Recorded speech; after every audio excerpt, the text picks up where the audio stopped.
Corona की इस दूसरी लहर में ईश्वर ने एक बहुत बड़ा प्रकोप या कहर कह सकते हैं जो दिल्ली के अंदर आया, जिसमें अपनों ने अपनों का साथ छोड़ दिया। मैं बैठा हूँ इस समय सीमापुरी शमशान घाट में, जहाँ पहले के कोरोना काल में लगभग 1350 से ज़्यादा डेड बॉडीज़ को हमने क्रिमेट किया शहीद भगत सिंह सेवा दल द्वारा। और इस बार जो काम पिछली बार 7 महीने में हुआ था 1350 डेड बॉडीज़ का, उससे डबल से भी ज़्यादा डेड बॉडीज़ 1.5 महीने में आई हैं सीमापुरी में। यानी हम 2500 को क्रॉस कर चुके हैं। और बहुत से ऐसे परिवार जिनकी आत्मा यहाँ भटक रही है क्योंकि उनके अस्थियाँ उठाने कोई नहीं आया। अभी हमने जब गिनती करी तो करीबन 1000 से ज़्यादा थी। तो हमारे दिल में ख्याल आया कि अब जैसे थोड़ी सी लहर हल्की हुई है, तो क्यों ना उन आत्माओं की शांति के लिए उनकी अस्थियों को हम विसर्जन करके आए। तो आज हमने शहीद भगत सिंह सेवा दल की तरफ से अपने सारे वॉलंटियर, सारे वॉरियर्स के द्वारा उन अस्थियों को उठा के पैक करके बकायदा बोरियों में, क्योंकि वैसे तो छोटे छोटे पैकेट बनाएंगे तो बहुत सारे बन जाएंगे, तो हमने बड़ी बड़ी बोरियां बना के उनमें तकरीबन एक बोरी में 30 से 40 लोगों की अस्थियाँ भी आ गई। ऐसे करते करते 1000 से और ज़्यादा भी कह सकता हूँ, 100-200, लेकिन 1000 तो हैं। आज उनको हम ले जाके गंगा जी में विसर्जित कर रहे हैं। जैसा कि आप देख रहे हैं हमारे शॉर्ट्स में कि किस प्रकार ट्रॉलीज भर भर के, रिक्शे भर भर के बुला रहे हैं। और हमारी एम्बुलेंस के अंदर जगह भी नहीं बची है, इतनी बड़ी एम्बुलेंस है फिर भी जगह नहीं बची है। तो मैं समझता हूँ कि आज इस कोरोना काल में अपने और पराये की भी पहचान हो गई है। जो गुरबानी में लिखा था, जगत में झूठी देखी प्रीत, अपने सुख से ही सब लागे, क्या दारा क्या मीत। अपनों ने भी हाथ में लगाया। डेड बॉडीज़ जो घरों में सड़ रही थी, शहीद भगत सिंह सेवा दल ने उस प्रयास करके अपने आप को उनको घर से लाके सैनिटाइज करके फिर संस्कार कराया और आज उनकी अस्थियों को भी लेके जा रहे हैं। मैं समझता हूँ इस कोरोना काल ने हमें बहुत बड़ी शिक्षा भी दी है। वो शिक्षा ये दी है कि आदमी को चाहिए वक्त से डर के रहे, कौन जाने किस घड़ी वक्त का बदले मिजाज।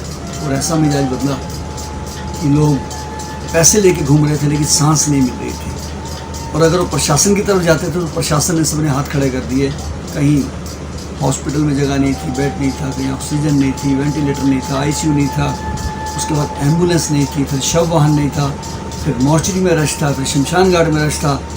तो ज़िंदगी का एक बहुत बड़ा जो कहर देखा है लोगों ने, वो इस कोरोना काल में देखा है। तो हम शहीद भगत सिंह सेवा दल की तरफ से आज उन अस्थियों को विसर्जन करने के लिए जा रहे हैं जिनको परिवार वालों ने उठाने से मना कर दिया या उन्होंने उनको उठाना उचित ही नहीं समझा। हम अपने फ़र्ज़ को निभा रहे हैं क्योंकि हमारा तो एक ही मोटिव है, किसी की मुस्कुराहटों पे निसार, किसी का दर्द मिल सके तो ले उधार, किसी के वास्ते हो तेरे दिल में प्यार, जीना इसी का। वही शमशान घाट है सीमापुरी का, जहाँ दिन में 3 से ज़्यादा 4 से ज़्यादा डेड बॉडी नहीं आती थी। लेकिन इस कोविड के काल में 10, फिर 20, फिर 40, फिर 80, फिर 100 और एक दिन 125 भी डेड बॉडी आई। सब रिकॉर्ड कर एक एक घर से 3 से 4 डेड बॉडी भी आई है। इस बार कोई अपनी कार में बॉडी ला रहा है, कोई 3 व्हीलर में ला रहा है, ऑटो में, कोई ई रिक्शा में ला रहा है, कोई टेम्पू में ला रहा है, क्योंकि लोग हर तरीके से होपलेस हो गए थे। उनकी आंखें पथरा गई थी कि शायद कोई आशा की किरण आएगी और उनको मदद करेगी, लेकिन किसी ने मदद नहीं की। लोग कह रहे थे कि दिल्ली में बहुत इंसान मर रहे हैं, लेकिन मैंने जो देखा है आंखों से, दिल्ली में इंसानियत मरी है। इस बार लोगों ने नाजायज़ फ़ायदा भी उठाया है। लोगों ने 1000 रुपये जहाँ एम्बुलेंस के लगने चाहिए 25 से 30 हज़ार रुपये लिए हैं। जो 500 रुपये की ऑक्सीजन थी उसके 1500 रुपये, 15,000 रुपये लिए हैं। जो 2000 का इंजेक्शन था वो लाख रुपये में बिका है। इस करके मैं कहता हूँ कि इंसानियत मरी है, बेगैरत हो गए लोग। और शायद यही कारण है कि ईश्वर ने एक बहुत बड़ा झटका दिया। मुझे लगता है कि दिल्ली का कोई ऐसा शमशान घाट नहीं था जहाँ पे शॉर्टेज नहीं आई, क्योंकि सारी लकड़ी बाहर से आती है, कोई यूपी से, कोई हरियाणा से, कोई पंजाब से, कोई राजस्थान से। लेकिन टचवुड एक दिन हमें परेशानी जरूर आई थी। ख़त्म होने से पहले हमें पता लग गया तो हमने इधर उधर से थोड़ी बहुत इकट्ठी करी, लेकिन 600 रुपये क्विंटल हम लकड़ी बेचते हैं, लेकिन खुद हम 800 रुपये खरीद के लाए। फिर मैंने फेसबुक पे अपील करी उसके बाद तो 400 टन लकड़ी मेरी आ गई और आज तक मेरे पास 200 टन लकड़ी पड़ी है। ईश्वर ने कृपा करी और पूरी दिल्ली में कहीं 1000 रुपये क्विंटल, कहीं 900 रुपये क्विंटल बिकी, लेकिन एक सीमापुरी का शमशान घाट था जहाँ सिर्फ 600 रुपये बिकी। और इसके अलावा जो भी वहाँ पे आया, क्योंकि मैं खुद बैठा था वहाँ पे अपनी टीम के साथ, मैं अपने हाथों से 25-25 डेड बॉडी को मैंने संस्कार किया है। जो भी वहाँ पे आया उसके लिए पानी, उसके लिए जूस, नींबू पानी, उसके लिए लंच, वहाँ पे बैठने के लिए पंखे, शामियाने, कुर्सियाँ, सारे इंतजाम उन्होंने कर दिए। वहाँ पे भजन लगा दिए ताकि लोग उस गम को थोड़ा भुला सकें।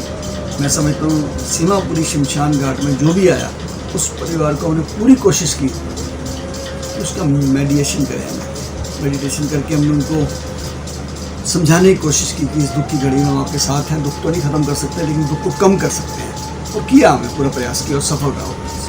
क्योंकि हाथ लगाना तो बहुत दूर की बात है, पास ही नहीं आए। हाथ तो तब लगाते जो पास आते। हम जो घरों से लाशें लेके आए हैं, धर्म पत्नियाँ उनकी 80-80 फुट दूर खड़ी थी, दूर से कह रही थी उस कमरे में पड़ी है, बॉडी उठा लीजिए।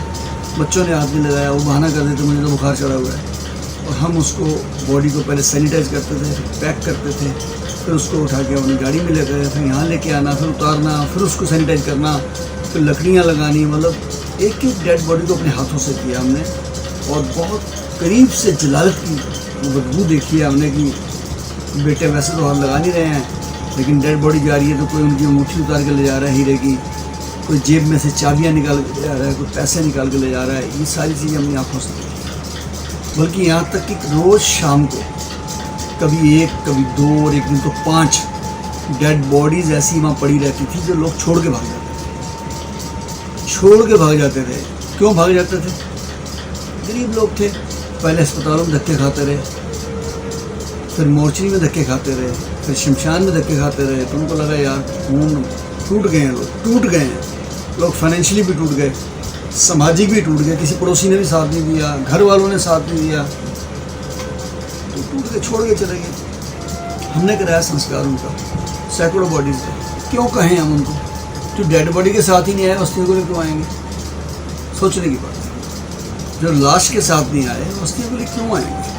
उनको जो चाहिए था मिल गया, उन्होंने मकान पे कब्जा कर लिया होगा, जायदाद पे, कोठी पे, कार पे सब ले लिया उन्होंने, सोना ले लिया। अब उन्हें बाप की क्या जरूरत है? अस्थियों को क्या जरूरत है? वो तो उल्टा यहाँ आएंगे, फंस जाएंगे, अस्थियाँ उठानी पड़ेंगी, फिर हाथ लगाने पड़ेंगे, फिर ले जानी पड़ेगी। जान छोड़ाई लोगों ने। वो तो हमने किसी को फ़ोन नहीं किया, करने की जरूरत नहीं थी। जब उनको मोहब्बत होती तो पहले आते ना, आए कोई नहीं, वो आते हैं हमारे बार बार, फिर तो जस्टा था बात। हम उनको क्यों करें फ़ोन भी आके ले जाओ अस्थियाँ आप? उनके लिए उन अस्थियों की क्या कीमत है जिनके जज्बात मर गए हों, जिन लोगों की इंसानियत मर गई हो, उनके लिए अस्थियों की कीमत क्या है? उनके लिए कीमत है जायदाद की। बाप की कीमत नहीं है, जायदाद की कीमत है। किसी भी लाश को हमने सीमापुरी शमशान घाट के बिना रिचुअल के नहीं जलाया, पूरे रिचुअल्स के साथ जलाया। और यहाँ तक कि पहली बार हुआ है इतिहास में कि 7 क्रिश्चियन डेड बॉडी भी यहाँ में जलाई गई है, क्योंकि उनको ग्रेवयार्ड में जगह नहीं मिली। तो जो फादर आए थे जलाने, मैंने उनसे पूछा तो उन्होंने कहा कि हमारे कैथोलिक धर्म में ऐसी मान्यता है और हमारे ग्रंथ में लिखा हुआ है कि अगर आपको दफनाने की जगह ना मिले तो आप उनको जला के जो उनकी अस्थियाँ हैं उनको ले जाकर दफना सकते हैं। ये काम हमारे यहाँ शमशान घाट में होगा। और मुझे इस बात की खुशी है कि हर मजहब के लोगों ने वहाँ पर आके शमशान घाट के अंदर सेवा करी, खुद अस्थि डेड बॉडी जलाने में भी, उठाने में भी, क्योंकि एक दिन में हम लोग 100 डेड बॉडी उठाते थे। और मैं तो ये कहूँगा कि ये परमात्मा की हमारे ऊपर कृपा ही थी कि हम बच गए उसमें से, और शक्ति भी बहुत दी परमात्मा ने। अभी तो जैसे हमारा शमशान घाट भर गया, हमने साथ में जो पार्किंग पड़ी थी खाली, उसमें जलाना शुरू कर दिया। उसके पीछे जे क्लस्टर हैं, बहुत अच्छे लोग हैं, उन्होंने बहुत कोऑपरेट किया हमें। मैं समझता हूँ कि उनका सेक्रीफाइस है इसमें। अगर वो ग्राउंड नहीं होता सपोज और बहुत लाशें आ जाती, तो डिज़ास्टर का जो एक्ट है वो ये कहता है कि हम सड़क पे भी जला सकते हैं। मैंने जलाई है नेपाल के अंदर, गुजरात के अंदर, मैं सब जगह काम करके आया हूँ। नेपाल में हमने 132 बॉडी इकट्ठी जलाई थी एक लाइन में रख के एक दिन में। लेकिन यहाँ ऐसा कुछ नहीं हुआ। ग्राउंड हमारा पड़ा था, कमिश्नर साहब को मैंने रिक्वेस्ट की, उन्होंने मान गया। वहाँ पे हमने बना लिए प्लेटफॉर्म से, डेड बॉडी जलने लगी, किसी को कोई एक्शन नहीं। पड़ोसियों ने बहुत सेक्रीफाइस किया, इसमें कोई दो राय नहीं है। लेकिन सबको पता था कि यार कोई भी तो मर सकता है इसमें, ये डिजास्टर है, बहुत बड़ा कहर आया है परमात्मा का। मुझे नहीं लगता वहाँ कोई ऐसा एक भी घर वाला वो छोड़ के गया हो या ऐसा कुछ नहीं, समझे। बल्कि वो तो मेरे को याद है कि रमज़ान के दिन चल रहे थे, पीछे मुस्लिम आबादी है, वो लोग डेली केले बांटते थे, शाम को आके फ्रूट बांटते थे एंड कोल्ड ड्रिंक पानी बांटते थे। तो मैंने पूछा एक दिन, मैंने कहा आप क्यों बांटते आते हो? तो बहुत अच्छा, उन्होंने बहुत अच्छा जवाब दिया। कहने लगे जी हम अफ्तारी जो करते हैं, रोज़ा अफ्तारी, तो आजकल कोविड की वजह से हम अपना जमघट नहीं कर रहे हैं, क्यों ना जो बेचारे शमशान घाट के बाहर लोग खड़े हैं, परिवार वाले, दुखी परिवार, हम उनको वितरित क्यों ना करें। और इवन दैन जो मेरे साथ एक बच्चे ने बहुत साथ दिया, वो बाहर बैठता था, हाशमी राजा, वो भी बहुत काम किया उसने, वो मुस्लिम है जबकि वो भी, उसने हमारे साथ लाशें भी जलाई हैं।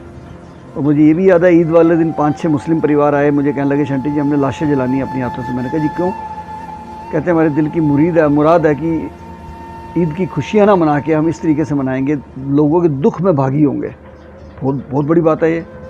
तो ये फालतू की अफवाह है जो किसी ने आपको बताई है, कोई कुछ भी लिख दे अलग बात है। ऐसे दुख की घड़ी में हमें छोटी और गंदी बातें नहीं करनी चाहिए। मुझे लगता है कि हमें एक दूसरे को हौसला बढ़ाना चाहिए। और किसी का कुछ नहीं पता था कब कौन जा रहा है। सुबह अच्छे वाले थे, शाम को लाश आ जाती थी। हॉस्पिटल में अच्छे वाले बातें कर रहे हैं, शाम को लाश आ जाती थी। बहुत बुरा समय देखा है हमने। इसलिए मैं समझता हूँ हमारा सिस्टम तो सब चरमरा गया था। अगर लोग ना साथ देते, अगर एनजीओ ना साथ देती, तो शायद लाशें सड़कों के ऊपर पड़ी होती। और शहीद भगत सिंह सेवा दल के मैं वॉरियर जो हैं, ड्राइवर जो हैं और शमशान घाट पे काम करने वाले हैं, उनको तो मैं सैल्यूट करता हूँ जो उन्होंने काम किया।